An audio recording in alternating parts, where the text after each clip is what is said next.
शशि भूषण मेरे सहयोगी जुड़ गए हैं तमाम जानकारी के साथ। दिल्ली से हिमांशु मेरे सहयोगी जुड़ गए हैं। सबसे पहले शशि भूषण आपका रुख करते हुए, नितिन नवीन जी ने ऐसा क्या काम किया जो बाकियों ने नहीं किया था और उनका चुनाव किया गया और जो नाम फ्रंट रनर में चल रहे थे वो सब पीछे रह गए?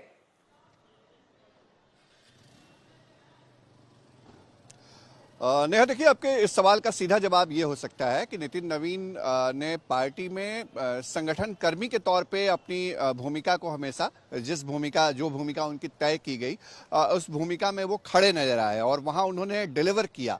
आप केवल बिहार ही मत देखिए, बिहार के अलावा सिक्किम से लेकर के छत्तीसगढ़ तक जहाँ भी उनको संगठन की या प्रभारी या सह-प्रभारी की भूमिका मिली वहाँ उन्होंने नतीजे दिए हैं। छत्तीसगढ़ का चुनाव हमको नहीं भूलना चाहिए, जहाँ पिछली दफे ऐसा लग रहा था कि भारतीय जनता पार्टी शायद वापसी वहां न कर पाए, वहां कांग्रेस रिपीट करे, लेकिन वहां चौंकाने वाले नतीजे सामने आए। तो संगठन के अंदर जो लोग भी इस तरह का काम करते हैं उनको पार्टी रिवार्ड देती है। और नितिन नवीन से जब आज सुबह मैं बात कर रहा था तो उन्होंने भी यही कहा कि कोई शॉर्टकट नहीं, जो लॉन्ग टर्म और सीधा रास्ता, संगठन में मेहनत का रास्ता, हार्डवर्क का रास्ता, यही जो है भारतीय जनता पार्टी के अंदर सफलता की चाबी है, या फिर संगठन में जो काम करते हैं उसी के तौर पे उनको रिवार्ड मिलता है। नितिन नवीन थोड़ी देर बाद यहाँ से रवाना होंगे, हालांकि उनको 8:30 बजे ही रवाना हो जाना था नेहा, पटना से दिल्ली के लिए, लेकिन पटना एयरपोर्ट पे इस वक्त हम मौजूद हैं और आपको तस्वीरें दिखाते हैं। देखिए, सारी फ्लाइट आज भी डिले हैं, चूंकि जो फ्लाइट सुबह दिल्ली से पटना आती है वही वापस जाती है। तो दिल्ली में बहुत कोहरा है आज, हालांकि पटना में मौसम साफ है, लेकिन अब तक जो डिपार्चर है वहां नितिन नवीन की मौजूदगी नहीं हुई है। उन्होंने सुबह सुबह जो पटना का महावीर मंदिर है वहां पूजा अर्चना की थी और उसके बाद जो अपने पिता हैं उनके स्वर्गीय नवीन किशोर प्रसाद सिन्हा, उनके प्रतिमा पर भी माल्यार्पण किया उन्होंने, वहीं उनसे बातचीत भी मेरी हुई। अभी जो पार्टी के तमाम नेता हैं प्रदेश स्तर के, वो नितिन नवीन के आवास पे पहुंच रहे हैं। लगातार बधाइयों का सिलसिला कल से चल रहा है और सबसे अहम बात नेहा जो यहाँ चर्चा करना जरूरी हो जाती है जिस बात की, मैं लौटूंगी आपके पास। हिमांशु भी हमारे साथ जुड़े हुए। हिमांशु, दिल्ली में क्या कार्यक्रम रहने वाला है? हो सकता है अराइवल थोड़ा लेट हो, क्योंकि शशि भूषण बता रहे हैं कि फ्लाइट वहां से भी देरी से उड़ सकती है और यहाँ क्योंकि कोहरा है इसलिए लैंडिंग भी देरी से होगी। जी देखिए, बिल्कुल नितिन नवीन जो है पटना से जब दिल्ली आएंगे, वहां पटना एयरपोर्ट पे दिल्ली की मुख्यमंत्री रेखा गुप्ता पहुंचेंगे और उसके बाद सीधा पार्टी दफ्तर आएंगे। पार्टी में उनके स्वागत के लिए बिल्कुल भव्य समारोह जो है पार्टी की तरफ से किया जाएगा। तमाम केंद्रीय मंत्री हों, जेपी नड्डा जो पार्टी के अध्यक्ष हैं, वो वहां पर उनका स्वागत करने वाले हैं, क्योंकि नितिन नवीन कार्यकारी अध्यक्ष जरूर है लेकिन एक संदेश जरूर जाता है पार्टी की तरफ से कि वही अब आप पार्टी के अगले अध्यक्ष होंगे, क्योंकि 2019 के लोकसभा चुनाव के बाद जो है जेपी नड्डा को कार्यकारी अध्यक्ष बनाया गया था और उसके बाद ही जेपी नड्डा 2020 में 20 जनवरी के बाद जो है वो अध्यक्ष का पद उन्होंने ग्रहण किया था। तो ये मानकर चला जा सकता है कि अब नितिन नवीन ही अगले अध्यक्ष होने वाले हैं।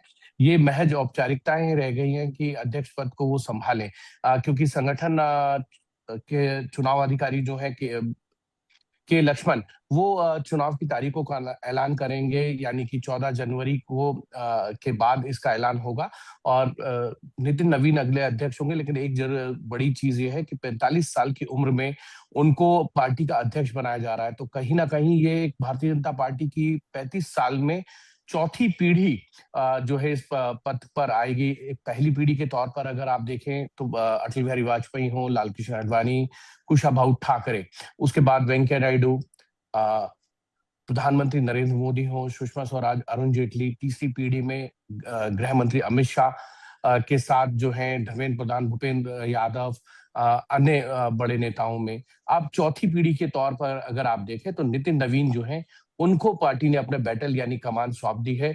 और अब देखना यह है कि अगले साल, क्योंकि 5 राज्यों के विधानसभा चुनाव है, पश्चिम बंगाल हो, तमिलनाडु हो, केरल हो, पुडुचेरी हो, साथ में आसाम के चुनाव हैं और पार्टी को जी जान भी लगानी है। और नितिन नवीन ने ये बात पहले ही कह दी है कि वो जिस तरीके से काम करते रहे उसी का फल मिला है। बड़े नेता हमेशा ये देखते हैं कि काम करने वाले जो कार्यकर्ता होते हैं उनको आगे लाया जाए।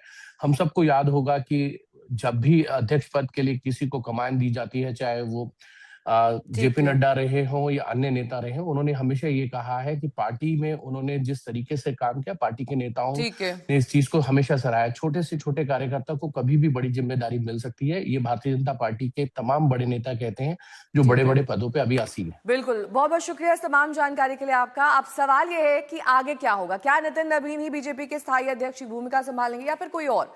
आखिर क्या है इसकी प्रक्रिया, आपको बताते हैं। फिलहाल पार्टी के संविधान में कार्यकारी अध्यक्ष की भूमिका का कोई जिक्र ही नहीं है, लेकिन नया अध्यक्ष पद चुने जाने तक नितिन नवीन ही जिम्मेदारी संभालेंगे।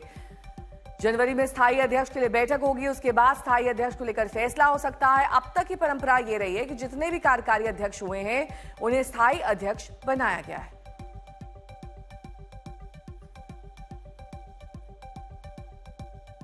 तो नितिन नवीन को बीजेपी के कार्यकारी अध्यक्ष बनाए जाने पर सियासत भी तेज है। देश में भारतीय जनता पार्टी के राष्ट्रीय कार्यकारी अध्यक्ष के रूप में एक युवा मंत्री जो 4 बार विधायक रहे हों, बिहार के युवा मोर्चा के अध्यक्ष रहे हों, और इस चुनाव में भी जिस तरह से बिहार में उन लोगों ने नरेंद्र मोदी जी के नेतृत्व में एक सक्रिय भूमिका निभाई और जिस तरह का वहाँ पे जनादेश मिला, प्रत्याशित परिणाम आया है, तो निश्चित तौर से केंद्रीय नेतृत्व ने ये फैसला किया है, अपने आप में एक स्वागत योग्य है। कांग्रेस और भाजपा के बीच में फर्क स्पष्ट है।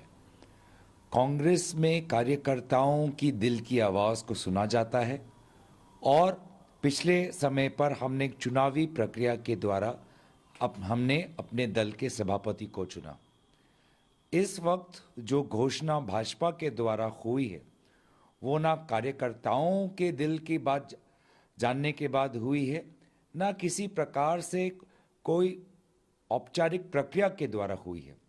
तो यही फर्क है कि कांग्रेस में लोकतंत्र जीवित है, वो चाहे औपचारिक रूप से हो या पहले से ही पता है कि हमारे ज़्यादातर कार्यकर्ता क्या चाहते हैं, उनकी ख्वाहिश क्या है। और भाजपा जहाँ पर कोई लोकतंत्र नहीं, जहाँ पर कोई संवाद नहीं, अपने गोपनीयता को वो ज़्यादा उसको चाहते हैं।